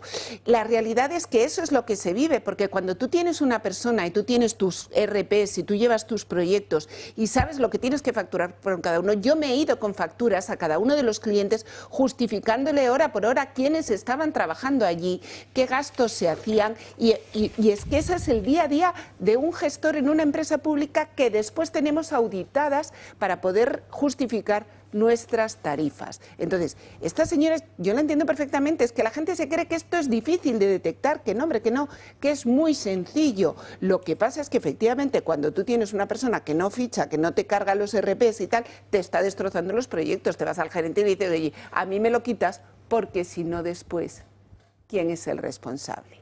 Yo. Sí, Chávez, yo he estado en más de 25 procedimientos de selección suspendiendo a gente que se había estudiado, se había preparado, había esforzado con sus familias y yo tenía obligación de suspenderle porque había menos plazas que gente aspirante se presentaba. Y ver esto, de verdad, me repugna. Es la corrupción que más me duele. Una persona por el morro, entrando, riéndose de todo el mundo, allí, haciendo lo que da la gana. Es para mí de las más sensibles que tengo como empleado público, que una persona haya cogido esa puerta, esa vía de atajo y se ría de esa manera de todos. Ahí, cuánto cuesta sacar una oposición, cuánto esfuerzo hay que hacer, cuánto sacrificio y que todos estos señores se lo lleven de esta manera. A mí es que me parece, vamos, incalificable. No quiero seguir, Xavier, porque voy a empezar a decir palabrotas seguramente y no es plan. Bueno, muchos de los que nos veis desde Madrid estáis asombrados. ¿Qué pasa? Que huele a humo, ¿habrá algún incendio? Y se ve incluso la columna de humo. El incendio en realidad está en la provincia de Toledo, en Méntrida, que está bien lejos de Madrid, por cierto, y el incendio es de una gravedad tal que se ve desde bien lejos y que ha obligado a la intervención de la Unidad Militar de Emergencia, la UME, que ya está desplegada peleando con las llamas, con unas llamas que, da miedo. Así es que a los de Méntrida o los que sois de origen, pues un abrazo y a ver si hay suerte y no hay desgracias personales y se apaga el fuego y recuperáis la normalidad, que en el fondo es lo que, con esas temperaturas, os podéis imaginar trabajar en la extinción de un incendio lo que debe ser. Tremendo. Bueno, ahí lo dejo, no tenemos tiempo para más, si acaso para que yo agradezca a mis invitados su presencia aquí y sobre todo sus opiniones. Así es que, y a vosotros, pues, ¿qué voy a decir? Todavía más agradecido. A la vuelta de publicidad, arrancamos el día en 30 minutos.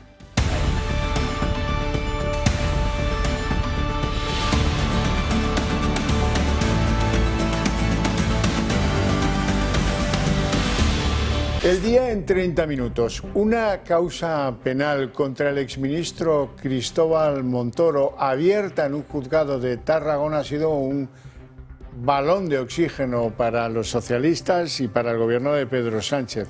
El exministro de Hacienda, con Aznar y con Rajoy, montó un despacho de consultoría que al parecer pues también era un despacho de influencias. Se le reprocha ese tráfico de influencias para obtener ventajas gracias a sus contactos en la administración para clientes. Un clásico del lobby al filo de la legalidad, un caso oscuro que arrancó con una denuncia anónima y que luego se mantuvo en secreto en el juzgado durante 8 años y que ha acabado por salpicar la imagen de Cristóbal Montoro y de muchos de sus diferentes equipos. El exministro Montoro causaba baja en el Partido Popular y dice que no hay pruebas contra él y que además actuará contra los que él cree que están mancillando su honor. Hace justo un mes, 3 días después de que se conociera el informe de la UCO sobre Santos Cerdán, Pedro Sánchez apremiaba al Partido Popular a presentar ya una moción de censura porque decía textualmente: después de verano se conocerían nuevas resoluciones judiciales. 3 semanas después, en el superpleno de la corrupción en el que anunció que no dimitiría, Sánchez volvió a repetirlo. Hoy, desde el partido aseguran que se refería a casos ya conocidos, como por ejemplo el de la Kitchen.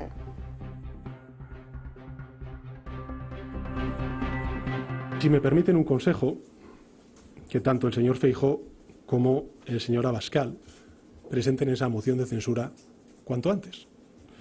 Porque después del verano, pues a lo mejor empiezan a sucederse las resoluciones de muchas de las causas que tienen al Partido Popular pendientes. Y entonces se verá quiénes son los delincuentes de verdad.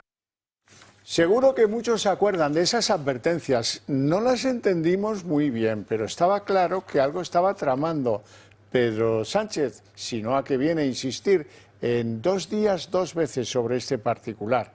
Bueno, algunos mecanismos parece que se han incluso adelantado los deseos del presidente Sánchez. Por ejemplo, que la Fiscalía del caso abierto por fraude fiscal contra el pareja de Ayuso se adelante al ritmo del juzgado y empiece ya a hacer saber que va a pedir prisión contra González Amador, 3 años y 9 meses de cárcel por sus defraudaciones presuntas, pues eso es bastante llamativo. Y encima sale de la chistera el caso Montoro, que estaba en un cajón desde hace 8 años, que su origen es una denuncia anónima y que lo único que produce es una enorme felicidad a los socialistas que tocan la pandereta. Sánchez amenazó. Y si me permiten un consejo, que tanto el señor Feijóo como el señor Abascal presenten esa moción de censura cuanto antes. Y puso fecha. Porque después del verano, pues a lo mejor empiezan a sucederse las resoluciones de muchas de las causas que tienen al Partido Popular pendientes. El pronóstico del presidente se adelanta y podríamos hablar de una ofensiva tan planificada como oportuna. La Fiscalía ha pedido 3 años, 9 meses y 1 día de cárcel para Alberto González Amador, pareja de la presidenta de la Comunidad de Madrid, Isabel Díaz Ayuso. El Ministerio Público le atribuye 2 delitos fiscales y otro de falsedad documental entre 2020 y 2021. Llama la atención la rapidez con la que ha avanzado el caso. En un sistema donde los casos por este tipo de delitos suelen durar años, la Fiscalía pide la condena de González Amador solo mes y medio después de abrir el procedimiento abreviado. La velocidad del caso deja al descubierto que cuando hay interés, la justicia puede moverse muy deprisa e incluso coincidir en el tiempo con otra imputación de interés para el Gobierno de España, como la del exministro de Hacienda del Partido Popular, Cristóbal Montoro, por presuntamente favorecer a compañías de gases industriales y medicinales. El juez al frente ha decidido levantar el secreto de sumario del caso, que se inició hace 7 años. ¿Ahora dónde están las elecciones del Partido Popular cuando conocemos otro caso más gravísimo de los gobiernos del PP? ¿Confío en la justicia? La causa afecta a toda la cúpula del Ministerio de Hacienda durante el gobierno de Rajoy, con un total de 28 personas y 7 entidades implicadas. Tras su imputación, el exministro de Hacienda se ha dado de baja de militancia del Partido Popular. Cristóbal Montoro y 9 exaltos cargos de los gobiernos de Aznar y Rajoy beneficiaron a empresas gasistas desde el gobierno. Esto es lo que sostiene un juez de Tarragona que imputa 7 delitos al que fuera ministro de Hacienda. Este auto gira en torno al despacho de abogados Equipo Económico, que Montoro fundó tras su primera etapa al frente de Hacienda. Al volver a la política lo dejó, pero cuando era titular de Hacienda aprobó varias leyes que beneficiaban a gasistas clientes de este despacho de abogados. Ocurrió en 2 ocasiones, en 2013 y en 2017. El bufete se habría llevado 800.000 euros a cambio de estos favores. Pues esto pasa muy pocas veces, que una denuncia anónima que ha sido sometida al secreto sumarial tanto tiempo, 8 años, termine produciendo una imputación tan severa, con 6 delitos, contra alguien que ha sido un cargo político por unos desempeños en una empresa, equipo económico que actuaba pues como cualquier lobby al efecto, y sobre todo que el beneficiario de todo esto sea una asociación de empresas las que se dedican a la producción y la venta de gases industriales o medicinales, es todo bastante vidrioso. Es verdad que, y eso también hay que decirlo, Cristóbal Montoro no es el tío más popular de la clase, que tiene enemigos hasta en el PP, de antes y de ahora. Algunos no le quisieron ni saludar el otro día en el Congreso, porque estuvo presente en el Congreso. Pero bueno, en cualquier caso, desde luego, vamos a ver qué pasa. La causa judicial abierta en Tarragona contra el exministro incluye supuestamente pruebas obtenidas durante una investigación que se ha tomado su tiempo. Algunas de ellas afectan al caso Gürtel, otras de ellas afectan al caso Rato. ¿Y qué incluye la causa? Pues, hombre, que con el fin de beneficiar a empresas gasistas mediante algunas reformas legislativas, el equipo económico, que es el despacho de Montoro, se apropió, se percibieron honorarios, importantes comisiones de los beneficiarios.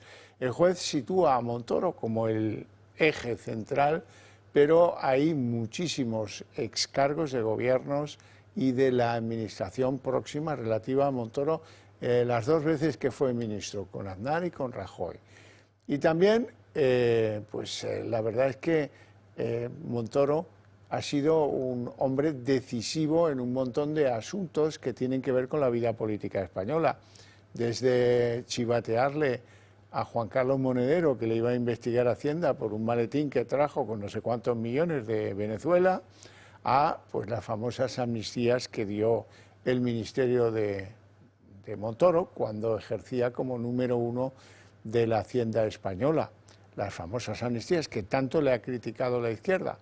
En fin, la cuestión es que equipo económico ya era material preocupante desde 2017, ya había periodistas que se tuvieron que enfrentar a Cristóbal Montoro por defender sus investigaciones judiciales y que de momento pues hasta ahora no había salido demasiado en su contra, pero ya veremos lo que pasa, porque ahora esa investigación se va a tener que afianzar y eso puede suponer pues un revés muy severo para lo que queda de Cristóbal Montoro en la vida política española, que es un recuerdo honorable.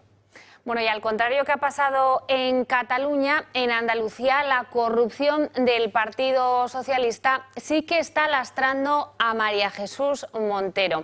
Según el conocido como CIS andaluz, el Partido Socialista se hundiría en intención de voto. La candidatura que encabezará María Jesús Montero pierde más de 3 puntos en apenas 4 meses y deja al partido con el peor resultado de su historia en Andalucía.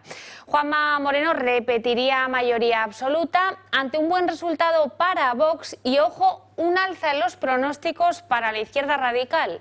Por Andalucía lograría 4 escaños más que en 2022 y el partido de Teresa Rodríguez arañaría algunas décimas.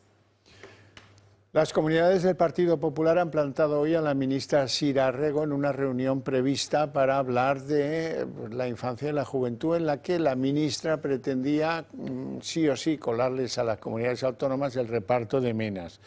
La reunión no se ha podido celebrar, pero da igual, porque la ministra Sira Rego ha confesado que a pesar del desencuentro, a finales de agosto se van a repartir con acuerdo o sin él los menas por las diferentes comunidades. Mientras, en Madrid, PP y Vox han llegado al acuerdo de exigir el cierre del centro de menores de Alcalá de Henares, donde, como recordarán, se produjo la violación de una joven muy a escasos metros del centro por parte de uno de los ingresados allí, que era un ciudadano de origen maliense. El PP ha dado plantón al Gobierno en la reunión para acordar el reparto de unos 4.000 menas procedentes de Canarias. Las comunidades del PP, excepto Ceuta, han decidido no acudir a la cita al considerarla ilegal. Critican que el reparto que el Gobierno quiere imponer vulnera el principio de igualdad territorial, ya que favorece a Cataluña y al País Vasco, mientras que Madrid, Andalucía o Valencia deberán acoger a cientos de inmigrantes. Pese al desacuerdo, el Gobierno no ve fallas en su plan y tilda de falta de respeto el plantón de los populares. Nos hemos enterado por los medios de comunicación de que no venían a la conferencia sectorial, lo que supone una profunda falta de respeto hacia comunidades autónomas que sí se han desplazado hasta aquí y una falta de respeto profunda, lo que es también muy grave, a los derechos fundamentales de estos niños y niñas. Incluso Vox ha salido salpicado. Y no puedo evitar pensar que, evidentemente, las deudas racistas de Feijóo con el señor Abascal las van a pagar las personas que viven en Canarias, las personas que viven en Ceuta, las personas que viven en Melilla y las personas que viven en Islas Baleares. PP y Vox rechazan rotundamente la gestión del Gobierno en inmigración y su postura es firme. Con los votos a favor de ambos partidos, el Pleno del Ayuntamiento de Alcalá de Henares ha solicitado al Ejecutivo de Sánchez el cierre inmediato del centro de Menas de la localidad madrileña. Un centro que lleva desde su apertura rodeado de polémicas, pero que todo empeoró tras la violación a una joven de la localidad por un varón de 21 años de origen maliense que estaba acogido en este centro. Pero mi postura sobre el CAED ya lo saben ustedes. Todo lo que sea que ocurra en mi ciudad, mi obligación es darlo a conocer y, por supuesto, en este caso, llevo pidiendo el cierre desde su apertura. Pozuelo es otra de las localidades madrileñas que se oponen rotundamente al reparto del Gobierno. El Pleno Municipal ha aprobado una moción presentada de forma urgente por el PP en la que se niega a acoger a 400 menas como pretende el Gobierno. La oposición está en pie de guerra contra el Gobierno y tacha de chapuza su gestión migratoria. Y el Supremo avala investigar las obras llevadas a cabo durante la época de Ábalos señaladas por el comisionista Víctor de Aldama. El alto tribunal rechaza el recurso del exministro y su exasesor Koldo García, que pretendía limitar la investigación a los contratos de mascarillas durante la pandemia. El juez comenzó a investigar estas obras después de que una prueba caligráfica concluyera que era la letra de Koldo García la que aparecía en las anotaciones aportadas y subrayadas por Víctor de Aldama. El Supremo defiende su capacidad de indagar, dice, sobre comportamientos presuntamente delictivos y niega que estemos ante una investigación prospectiva. Hoy en la Audiencia Nacional declaraba en el marco del caso Koldo Virginia Barbancho, que había sido la jefa de Jessica Rodríguez, que era la novia de José Luis Ábalos, pero que le habían dicho a la señora Barbancho que se trataba de una sobrina.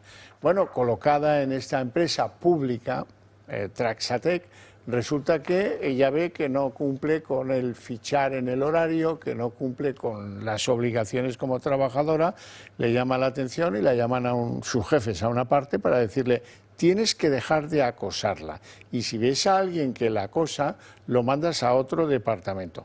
Interesante y divertido. Por cierto, que hoy nos hemos enterado de que el número 2 de Isabel Pardo de Vera, la presidenta de Adif, que se llama Juan Pablo Villanueva, se llamaba, mejor dicho, ha sido despedido sin que se hayan dado explicaciones, ni de por qué, ni de cómo. Y eso ya sí que son obligaciones del ministro Bocachancla, de Óscar Puente. Continúa en la Audiencia Nacional la investigación sobre la supuesta contratación irregular de Jessica Rodríguez en 2 empresas públicas. La última persona en declarar ante el juez ha sido Virginia Barbancho, la que fuera jefa de Jessica en Traxatec. Barbancho ha asegurado que la joven no fichaba y que tampoco rellenaba su parte horario, algo que trasladó a sus superiores. Pero desde la presidencia de Adif, entonces en manos de Isabel Pardo de Vera, le pidieron que hiciera la vista gorda y que trasladara al resto de empleados que dejaran de acosarla. También ha asegurado que el currículum de Jessica se lo dio a Ignacio Zaldívar, subdirector de gestión administrativa de Adif, y que este puntualizó que era sobrina del ministro, algo que Barbancho anotó porque, según ella, le parecía relevante. Barbancho también ha dicho que no conoce a Koldo García y ha negado que su hermano Joseba trabajase en Traxatec, algo que no concuerda con uno de los informes de la UCO, que señala que Joseba se encargó cada mes de rellenar los partes de trabajo de Jessica. Esta es la segunda vez que Barbancho declara por este caso. Ya lo hizo el pasado mes de mayo en la Comisión de Investigación del Senado y allí aseguró lo mismo que ahora ha asegurado ante el juez. Que yo hice lo que pude, ¿eh? Yo detecto una irregularidad, empiezo a ver que la trabajadora no ficha, empiezo a ver que se me escaquea y que no tengo control sobre ella, y se lo digo a mi gerente y no hace nada. Para colmo, el cliente lo que hace es decirme que la deje en paz. Me mandaron callar, hice las maletas y me fui. Jessica Rodríguez fue durante años la pareja del exministro José Luis Ábalos y como consecuencia enchufada en varias empresas públicas. Una de ellas Ineco y otra Traxatec. La joven está siendo una de las investigadas por el caso Koldo y en su declaración en el Supremo afirmó que cobró de ambas empresas públicas, pero que nunca fue a trabajar. Y el asesor de Moncloa, presuntamente enchufado en la Diputación de Badajoz, también renuncia a su puesto. Luis Carrero, que también está siendo investigado en la causa del hermano de Pedro Sánchez por tráfico de influencias y por prevaricación, ha decidido renunciar a su cargo y regresar a su puesto de funcionario en la Junta de Extremadura. Su nombre apareció en la causa tras salir a la luz un correo en el que se refería a David Sánchez como querido hermanito y presumía de su contratación en la Diputación de Badajoz cuando aún no había salido a concurso. Como han publicado varios medios, el hermano de Pedro Sánchez se encuentra en estos momentos en Japón después de que le hayan concedido un visado del consulado por reagrupamiento familiar. Bueno, y esta noticia la hemos conocido apenas hace unos minutos. Carles Puigdemont ha decidido recurrir en amparo al Tribunal Constitucional la decisión del Supremo de no amnistiarle y pide que ya inmediatamente se retire esa orden de captura y de detención. Este movimiento se conoce apenas unas semanas después de que el Tribunal Constitucional avalase la ley de amnistía, pero dejase en el aire tanto el futuro del expresidente como el del exconsiller Toni Comín, que también está fugado en Bruselas. Puigdemont pretende que la retirada de esa orden de detención se adopte de manera cautelarísima, lo que le permitiría volver a España antes de que se resuelva a su amparo. Un amparo, por cierto, que se suma a la larga lista que tiene pendiente de resolver el Constitucional, como son también los interpuestos, entre otros, por Raúl Romeva o por Oriol Junqueras. En la página internacional les queremos señalar que el gobierno del Reino Unido, el gobierno laborista de Keir Starmer, está a punto de decidir rebajar la edad del voto hasta los 16 años, que puedan votar los que ahora tienen 16 y 17. Con ello, que está pendiente de la aprobación en el Parlamento británico, con ello se pretende alinearse con el derecho a voto que Escocia y Gales dan, eso sí, solo en las elecciones municipales a los que pues tienen entre 16 y 18 años. Bueno, incendio en Méntrida que se veía desde Madrid. ¡Qué barbaridad! Así es, estamos muy pendientes de cómo evolucionan esas llamas que empezaron a detonarse a partir de las 3 de la tarde y que han obligado a confinar a los vecinos de una urbanización de Casarrubios del Monte. En estos momentos, una treintena de medios combaten esas llamas a las que acabamos de conocer hace unos minutos. Se ha sumado la UME, así lo ha confirmado Presidencia del Gobierno. Las llamas han generado una enorme columna de humo negro que han llegado ya a varias localidades madrileñas. Es el caso de Villamanta y de Navalcarnero, donde Emergencias pide a los vecinos que no salgan de casa. Veíamos estas imágenes, por ejemplo, de la Plaza de Oriente, donde también se puede ver esa columna de humo, y estamos pendientes sobre todo de cómo evoluciona el incendio en la zona, en la provincia de Toledo. Hasta aquí el día en 30 minutos. Les deseamos una feliz noche a todos, especialmente a los que se queden con el Toro Televisión. Y les dejamos como cada noche con Sandro Meco. Gracias por elegirnos. Hasta mañana.